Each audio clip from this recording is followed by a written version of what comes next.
এই যে রাস্তাটা আপনারা দেখতে পাচ্ছেন এটা হলো ইকো পার্কের 6 আর 7 নম্বর গেটের দিকে যাওয়ার রাস্তা। আর এইখানে যে স্ট্রেট রোডটা যাচ্ছে এখান থেকে 5-6 মিনিট হেঁটে হেঁটে আমি চলে গেছিলাম কিন্তু ওই রাম মন্দিরের ওখানে। ওই দিকে যাওয়ার রাস্তা মাঝখানে এরকম একটা সার্কেল মতো করা আছে আর তার উপরে লেখা আছে সিলিকন ভ্যালি মোড়। আর এই সাইড দিয়ে রাম মন্দিরের পেছন দিকটাও দেখা যাচ্ছে। আর এখানে কিন্তু খুব ফেমাস একটা ফুটবল একাডেমিও রয়েছে, সেটা তখন খোলা ছিল কিনা সেটা আমি তখন খেয়াল করি না তো ভালো করে।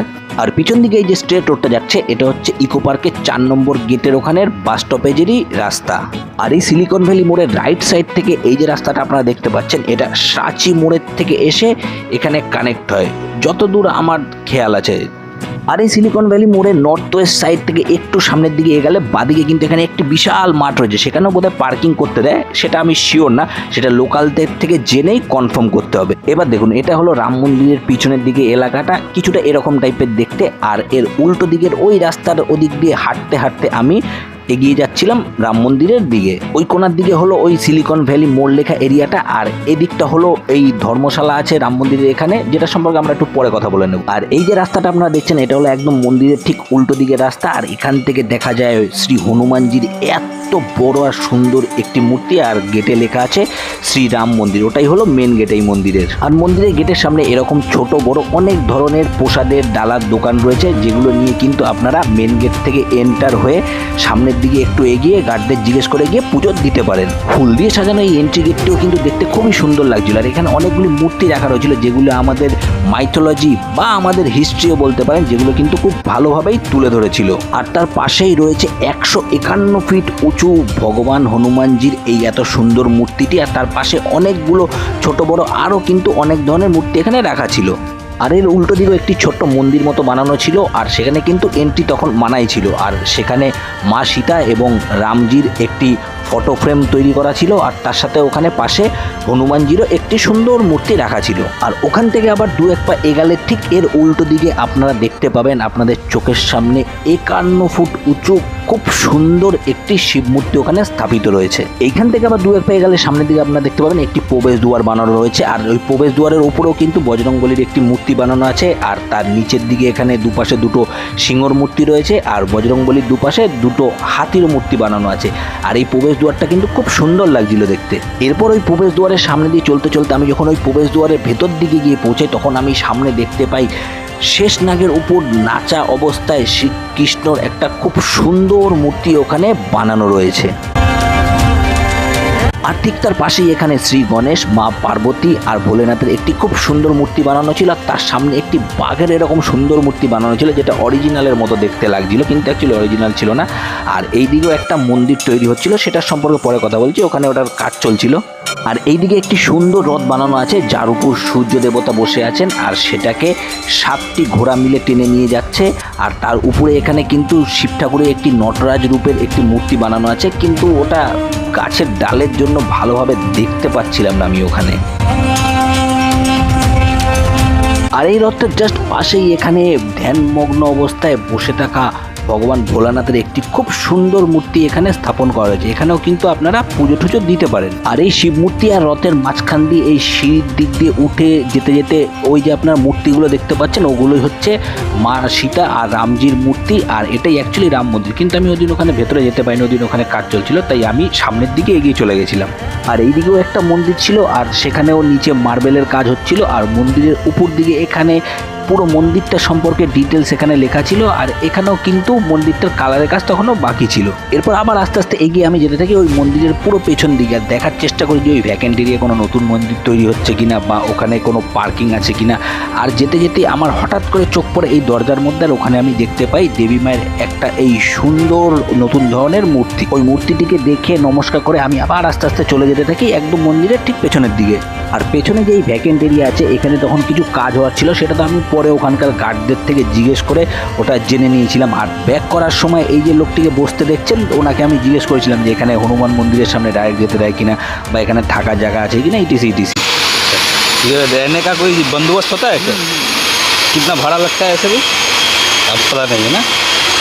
और जो हनुमान जी का मूर्ति उधर में जाने देते नहीं देते ना, और शिव जी का मूर्ति के सामने भी उधर जाने देते। এই ভদ্রলোকের সাথে কথা বলার পর আমি আস্তে আস্তে যেতে থাকি এই মোটামুটি নবনির্মিত এই মন্দিরের ভেতরের দিকে। আর এই মন্দিরের নাম হলো খাটু শ্যাম বাবাজি মন্দির। আর এই ভেতরে যেতে যেতে ওনার সম্পর্কে কিছুটা ডিটেলসও আমরা জেনে নেব। মহাভারতের পঞ্চপাণ্ডবের মধ্যে একজন বীর পাণ্ডব ছিলেন ভীম, তার পুত্র ছিলেন ঘটোৎকচ, আর ঘটোৎকচের জ্যেষ্ঠ পুত্র ছিলেন বারবারিক বা খাটু শ্যাম বাবাজি। আর এই খাটু শ্যাম বাবাজির পুজো বেশিরভাগই ভারতের পশ্চিম দিকে বা পশ্চিম ভারতেই করা হয়ে থাকে, আর কোনো কোনো জায়গাতে এনাকে বারবরিকা নামেও পুজো করা হয়ে থাকে। আর এটা মানা হয় যে যারা ওনাকে সরল মনে হৃদয়ের অন্তর থেকে স্মরণ করেন বা ডাকেন তাদের কিন্তু সৌভাগ্যপ্রাপ্ত হয়, তার সাথে সাথে তাদের যত সমস্যা থাকে সেগুলোও কিন্তু দূর হয়ে যায়। এটাও মানা হয়ে থাকে যে স্বয়ং শ্রীকৃষ্ণই ওনাকে এই বরদান দিয়েছিলেন যে পৃথিবীতে ওনাকে শ্রীকৃষ্ণের নামেই মানে শ্যামের নামেই ডাকা হবে এবং পৃথিবীতে ওনাকে শ্যাম নামেই পুজো করা হয়ে থাকবে। এই মন্দিরটিকে দর্শন করার পর আমি আবার চলে আসি বাইরের দিকে। আর এখানে ওই প্রবেশ দুয়ারের পাশে একটি দোকানের ওপর টয়লেট যাওয়ার রাস্তা এখানে অ্যারো দিয়ে মার্কিং করা আছে। কেউ যদি ওখানে ওই টয়লেটটি ইউজ করতে চায় ওই রাস্তা দিয়ে গিয়ে কিন্তু ইউজ করতে পারে। এরপর আবার আস্তে আস্তে আমি ওই গেটের দিকে ব্যাক করে চলে আসি। ওই দিকে রয়েছে ওই মন্দির শ্যাম বাবাজির আর মেন রাম মন্দির। আর এখানে দাঁড়িয়ে দাঁড়িয়ে এখানে যে রাম নামের জাপ হচ্ছিল সেটা শুনতেও কিন্তু খুব ভালো লাগছিল।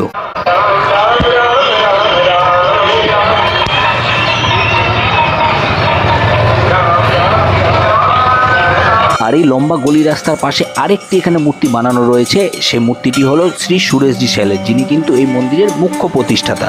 1978 সালে এই পুরো জায়গাটিতে জঙ্গলের মতো ছিল, তার মধ্যে থেকে তিনি 200 কাঠা জমি কেনেন। তার বাদ বাকি ডিটেলসে আমি গেলাম না, তারই মধ্যে কিছুটা জায়গার উপর আজকের এই মন্দিরটি অবস্থিত রয়েছে।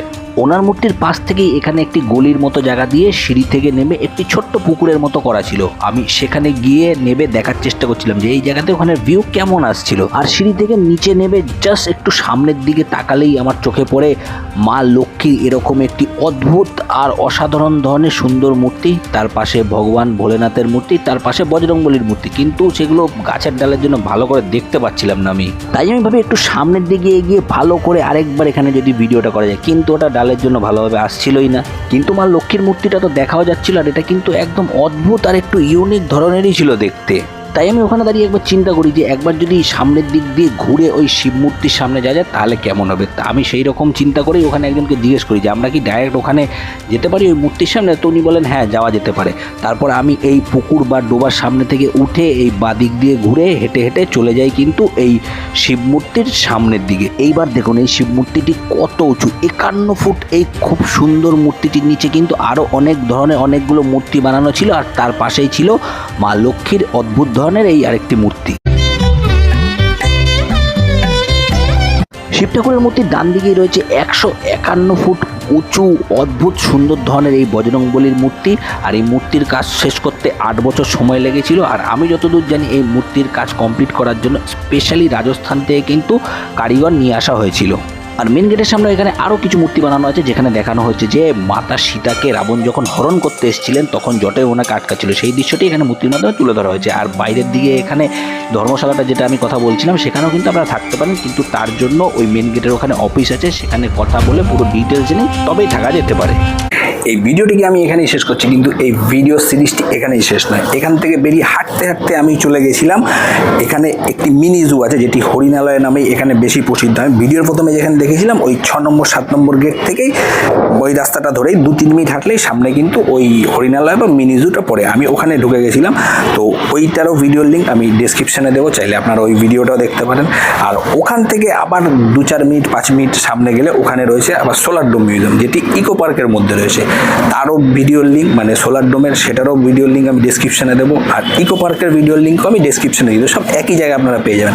আপনারা চাইলে কিন্তু সেই ভিডিওগুলোকেও দেখে আসতে পারেন, আপনাদের জন্য আশা করি হেল্পফুল হবে আর ইন্টারেস্টিংও লাগবে। আর এই ভিডিওটা যদি আপনাদের ভালো লেগে থাকে তাহলে ভিডিওতে লাইক, কমেন্ট আর শেয়ার করে দিন, আর আমার এই চ্যানেলটিকে সাবস্ক্রাইব করে দিন। আর আমার হিন্দি চ্যানেলের লিঙ্ক আমি ডেসক্রিপশানে দিচ্ছি, অনেক ভিডিও ওটাতে ফার্স্টে আসে তারপর এটাতে আসে, আপনারা ওটাকেও কিন্তু সাবস্ক্রাইব করতে পারেন। আর আমার বাকি সোশ্যাল মিডিয়া হ্যান্ডেলসেরও লিঙ্ক আমি ডেসক্রিপশানে দিচ্ছি, চাইলে আপনারা সেগুলোকেও ফলো করতে পারেন। Thank you.